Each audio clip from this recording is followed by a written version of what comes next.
Sa pagpasok sa Senado ng 12 bagong halal at nagbabalik na mga senador, meron kaya itong magiging epekto sa gagawing impeachment trial ni Vice President Sara Duterte sa Senado? Yan po ang tinutukan ni Maki Pulido.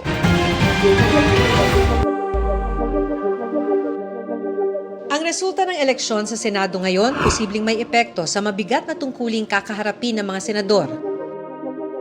Ang impeachment trial ni Vice President Sara Duterte. 24 ang magsisilbing senator judges at kailangan ng 2/3 na boto para makonvict ang nasasakdal. Ang ibig sabihin rin, 9 na boto lang ang kailangan ni Duterte para maabsuelto. Sa pahayag mismo ni Senate President Cheese Escudero noon, nananawagan siya ng impartiality at objectivity sa lahat ng mga kasamahan sa Senado dahil alam niyang madalas na isasalarawan ng impeachment bilang isang political exercise. Kung sisilipin ang nabubuong composition ng Senado, anong posibleng maging epekto nito sa paglilitis sa bise? Sabi ni Professor Aris Arugay ng UP Diliman, maituturing ng pro-Duterte ang tinatawag na Duterten na sina re-electionist Senators Bongo at Bato de la Rosa at Congressman Rodante Marcoleta. Ganito na rin ang turing ni Arugay kina Senador Amy Marcos at Representative Camille Villar dahil kapwa inendorso ni Vice President Sara Duterte ilang linggo bago ang eleksyon, pero bahagi rin sila ng alyansa ng administrasyon na ikinampanya ni Pangulong Bongbong Marcos. Daratnan ng 5 yan ang mga incumbent senators na itinuturing na pro-Duterte, sina Senators Robin Padilla at dating running mate ng dating Pangulong Duterte na si Alan Peter Cayetano. 7 na yon. Kung pag-usapan natin ng impeachment, ang magic number kay Sara Duterte ay 9, di ba? For acquittal. Kapatid ni Cayetano ang re-electionist at pasok sa Magic 12 na si Pia Cayetano pero tumakbo siya sa slate ng Pangulo. Gayon din si Camille Villar, kapatid ni Senador Mark. It remains to be seen whether on certain issues hindi sila boboto ng pareho.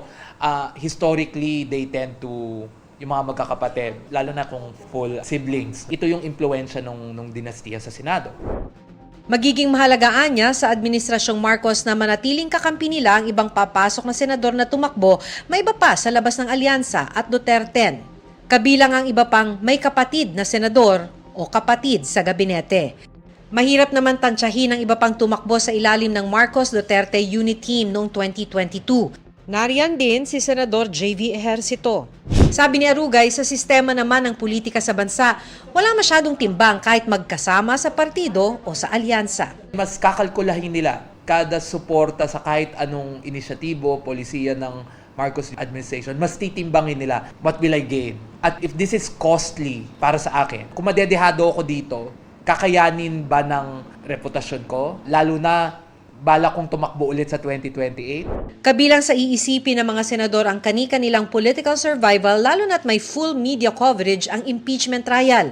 Kaya magiging mahalagaan niya ang bigat ng ebidensyang ihaharap ng mga prosecutor sa impeachment trial. Kasi yung proseso ng trial, pwedeng magkaroon yun ng impact. Kasi itong mga senador na to, hindi lang naman nila iisipin yung kanino ba ako may utang na loob. Sino ba yung tumulong sa akin manalo? It's more like, baka pag bumoto ko ng acquittal, baka ako naman yung balikan, no? Sa susunod na eleksyon. Inaasahang sa July 30 mag-uumpisa ang impeachment trial batay sa naunang inilabas na timetable ng Senado. Para sa GMA Integrated News, Maki Pulido, nakatutok, 24 oras. Silipin naman natin ang bilang ng mga party list group na may mahigit 2% na boto. Akbayan pa rin ang nangunguna na may 6.71%. Ikalawa ang Duterte Youth na nakakuha ng 5.61%. Sunod dyan ang Tingog na may 4.36%. Ang 4Ps may 3.50% na mga boto. May 2.98% naman ng ACT-CIS. At ang Ako Bicol na may 2.59%.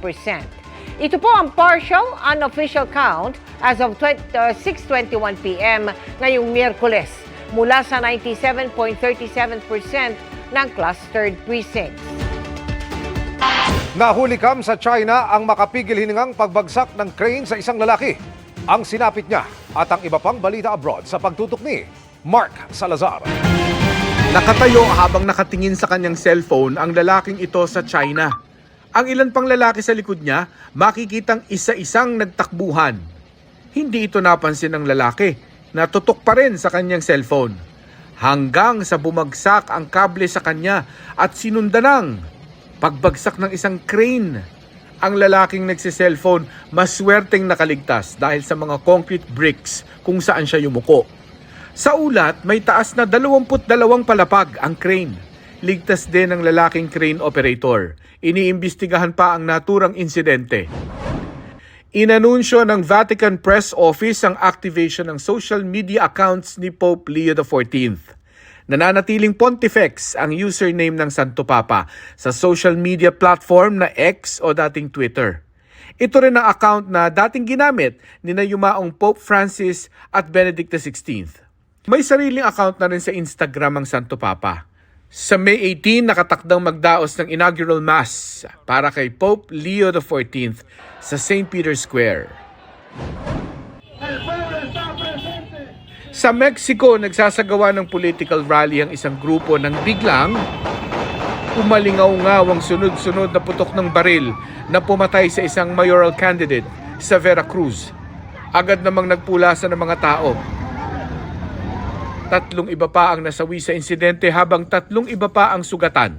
Sakay umano ng motorsiklo ang mga suspect na bumarel sa kandidato habang nakikipagkamay sa mga taga-suporta. Sunod-sunod ang mga napuruhan na na-recover sa Nasser Medical Complex sa Gaza.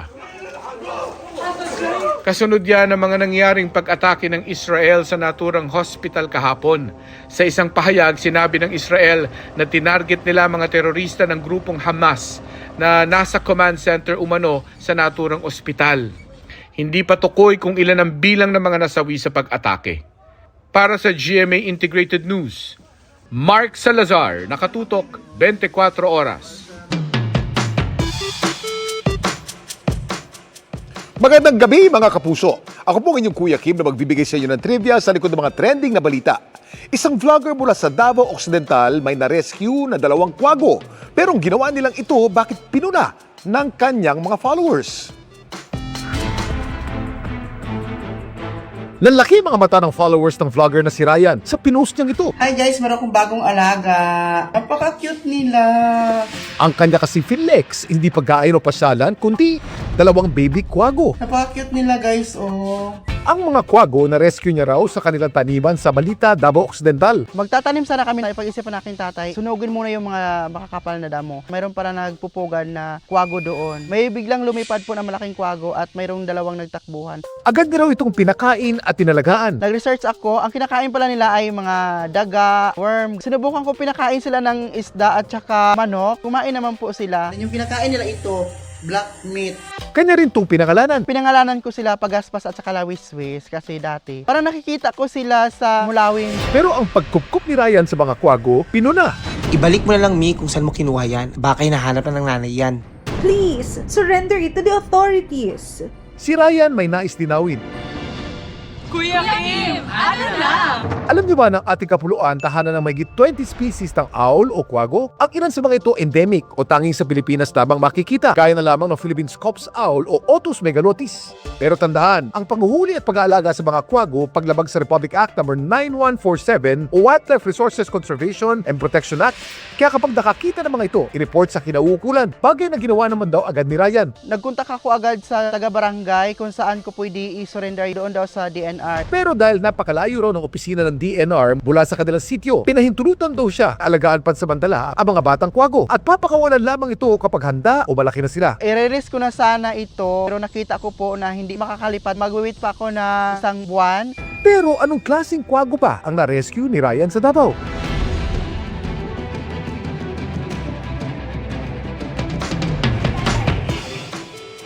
Ang na-rescue ng mga kwago ni Ryan, mga Eastern Grass Owl. Tinatawag din silang Chinese Grass Owl o Australasian Grass Owl. Ang mga medium-sized owl na ito matatagpuan sa ilang bahagi sa Southeast Asia, Australia at Western Pacific. Ang mga Eastern Grass Owl, least concern ayon sa IUCN Red List. Pero dito sa Pilipinas, maaring maapektuhan ang kanilang populasyon dahil sa pagkawala o pagkasira ng kanilang mga tahanan. Samantala, para malaman ang trivia sa likod ng viral na balita, ay post o comment lang, #Kuya Kim. Ano na? Laging tandaan, kimportante ang may alam. Ako po si Kuya Kim at sagot ko kayo 24 oras.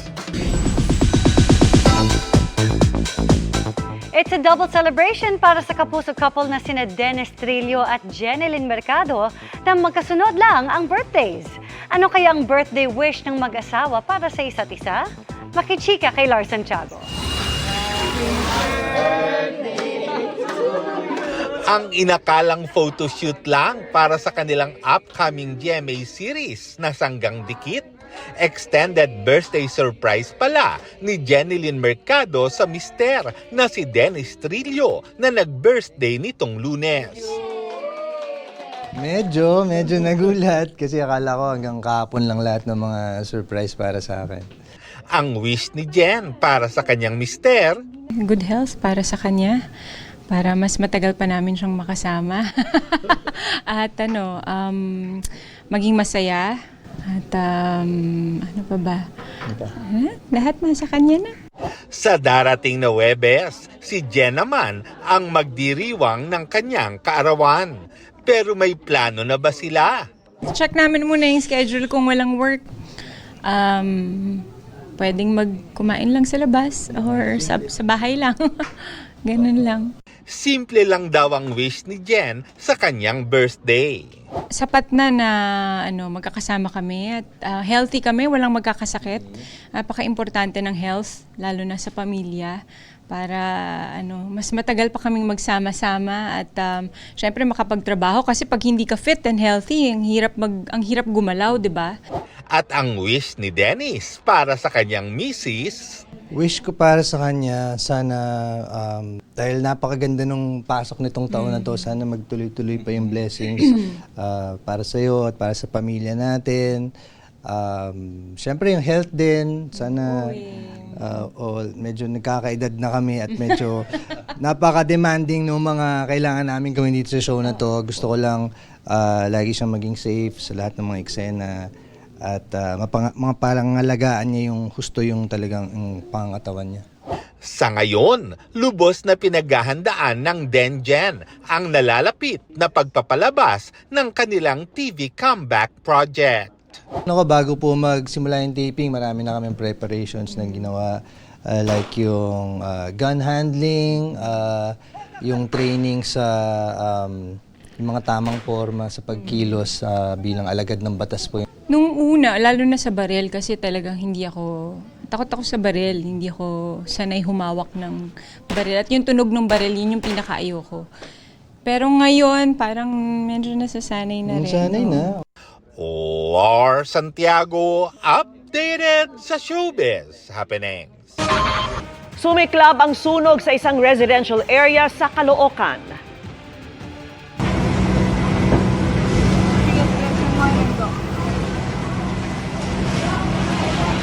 Nilamon ng nagngangalit na apoy at makapal na usok ang mga bahay sa Barangay 81. Sa inisyal na impormasyon ng Bureau of Fire Protection, umabot na ito sa ikalawang alarma. Inaalam pa ang iba pang detalye ng sunog. Pero ayon po sa Text Fire Philippines, fire under control na ang sunog as of 7:30 p.m. Mga kapuso, nakaranas ng hailstorm o yung pag-ulan ng yelo ang mga taga Bacoor, Cavite kahapon. Umuulan ng yelo. Grabe.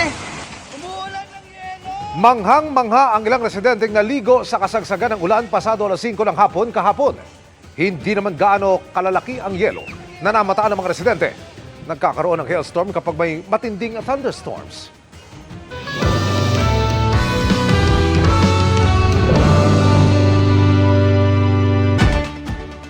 Hinihintay na po ang pinal at opisyal na listahan ng 12 senador na magsisilbi sa susunod na 6 na taon. Sa mga nagdaang eleksyon, nakita nating mainit na pinag-agawan ang pinakahuling slot sa senatorial race na nauwi pa sa pagsasampa ng election protest. May senador pang nagbitiw at meron ding naupo ng halos 2 taon lang. Balikan po natin yan sa pagtutok ni JP Soriano. Batay sa partial unofficial count as of 5:21 PM kanina, pasok sa top 12 si Senador Amy Marcos. May lamang na mahigit 1 milyon sa nasa number 13 na si Ben Tulfo, batay sa bilang ng 97.37% ng mga election returns. Pang-14 naman si Senador Bong Revilla, Bagamat kasi simula pa lang ng COMELEC ng official canvassing nito, naglabas na ng pahayag si Senador Bong Revilla. Anya, sa kabila ng hindi inaasahan, ay nagpapasalamat pa rin siya sa mga taong sumuporta sa kanya. Wala pang ininalabas na pahayag si Tulfo. Sa mga nagdaang eleksyon, nakita nating mainit na pinag-aagawan ang huling slot sa senatorial race. Noong 2007, naproclaim na panalo sa 12th slot ang senatorial candidate na si Mig Zubiri. Sa lamang na wala pang 20,000 boto sa sumunod na si Coco Pimentel. Naghain noon ng electoral protest si Pimentel sa aligasyon na dayaan at humingi ng recount. Inabot ng 4 na taon ang protesta hanggang noong August 2011, nagbitiw sa pwesto si Zubiri pero itinatangging may kinalaman sa dayaan. After the statements nga ni Mr. Bedol and Mr. Ampatuan, kasi sila po ay mga key personalities dito sa ARM, lalo-lalo na sa Maguindanao. So paglabas po nila ng kanilang mga paratang na ganun nga nangyari, kumuha pa sila sa ibang senador, pailagay sa akin. Nakakahiya na itong 3 senador pa ay kasama ko dito sa Senado, ay kailangan magpakita po tayo ng delikadesa. Makalipas ang ilang araw, inanunsyo ng Senate Electoral Tribunal na si Pimentel ang duly elected senator noong 2007 eleksyon. Matagal naman ako kumbinsido na sa fraud. It took him long to be convinced pero at least dumating tayo dun sa punto na na-convince din siya na may fraud. Naupo sa pwesto si Pimentel para tapusin ang nalalabing kulang sa 2 taong termino.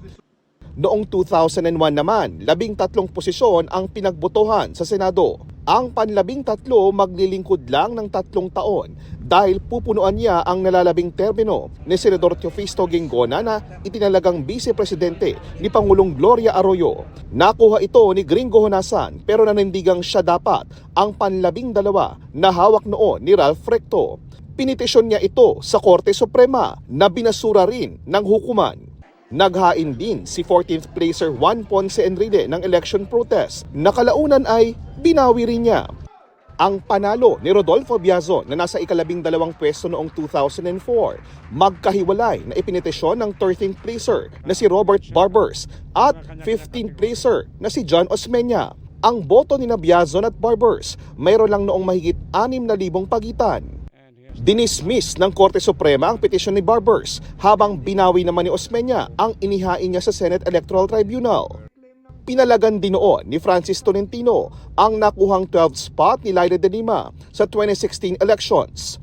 Sa lamang na mahigit 1,000,000 boto, dumulog si Tolentino sa Korte Suprema na pigilin ang pagproklama sa ilang mga nanalo. Ayon sa kanyang abogado, di pa dapat iproklama ang nasa ika-10 hanggang ika-12 pwesto dahil sa anyay data manipulation. Sinagot yan ng kapo ni de Lima at sinabing dapat nang tanggapin ni Tolentino ang kanyang pagkatalo. Lumipas ang 3 taon at inabutan na ng eleksyon 2019. Binawi na lang ni Tolentino ang kanyang protesta bilang paghahanda sa kanyang muling pagtakbo. Para sa GMA Integrated News, JP Soriano, nakatutok 24 oras.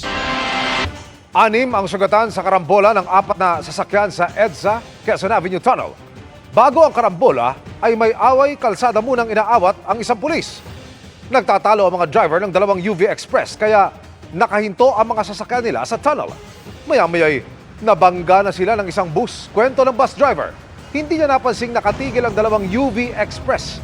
Nadamay rin ang isang motorsiklo, kabilang sa 6 na sugatan ng isang pulis. Naglabas ng show cause order ang LTFRB sa driver at may-ari ng bus at UV Express. Pinagpapaliwanag sila kung bakit hindi dapat suspindihin ang kanilang prangkisa. Bukod sa mga bagong leader ng bansa, tila may isa pang pagbabagong hiling ang ilang botante. Hindi raw kasi nakakaganda ang larawan ng ilan sa voters list ng mga polling precinct. Yan at ang iba pang eleksyon 2025 paandar, tinutukan ni Joseph Moro. Kasabay ng dagsa ng mga botante sa mga paaralang ginawang voting centers, naging feeling studio sila habang nasa pila nang biglang talagang dumating si Miss Ma'am. Buti na lamang class dismiss agad. Pahirapan ang paghahanap ng pangalan pero ang ilan sa iba nahirapan. Nahirapang tanggapin ang kanilang pagmumuka sa mga nakapaskil nilang larawan. Hindi na plakado. May humaba na ang buhok at nag-iba ng look. Mga pictures na almost decades ago. Well, hello Glow. Okay naman ang mukha pero parang bagay sa ibang presinto. Hinanap lamang ang pangalan sa board pero si Kuya parang sa board exam sumakses. Para sa GMA Integrated News, Joseph Morong, nakatutok 24 oras. Ngayong tapos na ang eleksyon at naiproklama na ang ilang nanalo, may panawagan ang ilan nating kababayan para maibsan ang dinaranas na problema sa pagkain, trabaho at iba pa. Nakatutok si James Agustin. Pasado alas 4 pa lang na madaling araw nagsisimula na ang biyahe ng jeepney driver na si Catalino sa rutang UP Campus SM North. Sa taas daw ng presyo ng produktong petrolyo ngayon, maswerte na kung makapag-uwi siya ng 500 pesos hanggang 700 pesos. Kaya panawagan niya sa mga nanalong kandidato ngayong eleksyon. Sana makisabi naman sila na babaan nila yung presyo ng gasolina. Para naman kami maginhawa rin sa biyahe kasi sa tumal nga ng pasahero ngayon, para mayroon din kami maiuwi na sapat din sa pamilya namin. Ganyan din ang tingin ng taxi driver na si Tony, na 12 oras kumakayod araw-araw para maitaguyod ang kanyang pamilya. Dapat yung pangangailangan, yung tulad ng gasolina, ganyan, mga bigas, bilihin. Ang empleyadong si Kimberly 2 beses kailangan sumakay ng jeep mula sa Bagong Silang sa Caloocan para makarating sa kanyang trabaho sa Cubao, Quezon City. Alas 3 pa lang daw na madaling araw ay gumigising na siya para hindi malate dahil pahirapan ng pagsakay. Yung MRT dito, senior high school pa lang po ako ginagawa na to. Tapos hanggang ngayon hindi pa rin po siya tapos. So sobrang traffic, ang hirap po lalo po sa akin na nagkatrabaho. Kahit night shift po ako, ang hirap pa rin po sumakay. Tapos ang dami pong nangyayari, may mga jeepney phase out, so hindi na rin po natutuloy. So for me, kailangan talaga bigyang action na yung transportation ng mga tao. Hiling naman ng minimum wage earner na si Rowena mabigyang prioridad ang sahod ng mga manggagawa. Sana tumaas pa yung sahod ng mga kailangan dahil tumataas yung bilihin. Yung sa mga senior, sana patunan din nila ng pansin para mas kailangan din ng mga senior.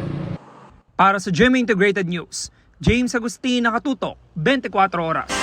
Tabla ang boto sa number 1 spot sa pagkakonsehal sa Solano, Nueva Vizcaya, kaya idinaan ito sa Toss Coin.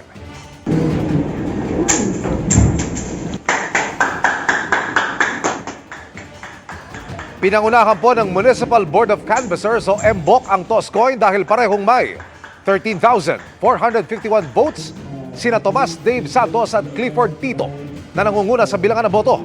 Pumayag ang dalawa na mag-toss coin at sa huli, ang pinalad sa ika-unang posisyon ay si Santos. Mahalaga na matukoy ang numero 1 sa pagkakonsehal dahil sa ilalim ng Local Government Code, ang highest ranking sangguniang member ang maaaring humalili sakaling hindi magampanan ng gobernador, vice-gobernador, mayor at vice-mayor ang kanilang mga tungkulin. Sa ilalim naman ng Omnibus Election Code Section 240, pinapayagan ng toss coin o draw lots kapag may mga nagtay na kandidato.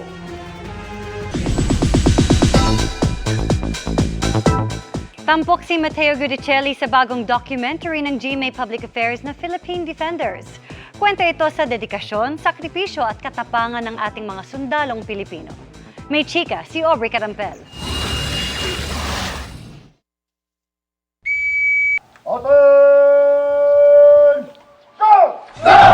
Mula himpapawid, lupa, at karagatan man, Chinese Coast Guard yan. Nakita natin yung China boat. Pwede tayo pumasok? walang inurungan si Mateo Gudicelli na tampok sa pinakabagong documentary ng GMA Public Affairs na Philippine Defenders. Ayon kay Second Lieutenant Gudicelli na reservist ng Philippine Army, sa pamamagitan ng dokyong ito, ipakikita ang dedikasyon, sakripisyo at katapangan ng ating mga sundalong Pilipino. It's always a dream to do something to tell their story. Sinasabi ko palagi sa sarili ko at yung mga sundalo at yung mga pamilya ko, I will never be like one of them, but my dedication and my vow to them is I will always tell their story. 2019 nang maging reservist si Mateo, nakauna-unahan ding sibilyan at celebrity na sumabak sa Scout Ranger training, ang elite force ng Philippine Army. Sumailalim din siya sa airborne training. Praise the Lord above, there will be more of us. are the members of the Airborne Company.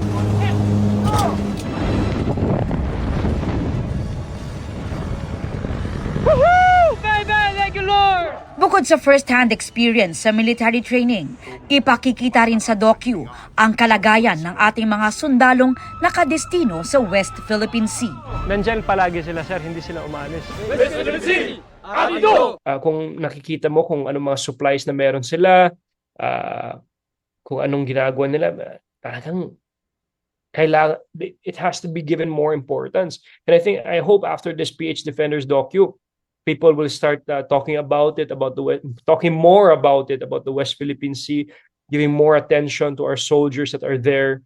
Ibabahagi rin ni Mateo ang kwento ng mga wildlife enforcement officer at iba't ibang kwento ng kabayanihan ng mga sundalong nakikipaglaban para sa kapayapaan at kalayaan.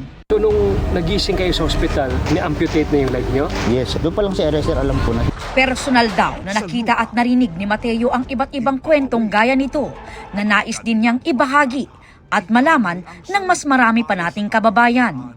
Sana raw ang docu ay makapagbigay din ng inspirasyon sa bawat Pilipinong nagmamahal sa ating bayan. Pag-isipin talaga natin ng mabuti kung sino man talaga ang PH Defenders aside the men and women in uniform, it is us. Tayo, mga ordinaryong citizen, no, ng ating bansa. Tayo ang Filipino Defenders. Aubrey Carampel, updated showbiz happenings.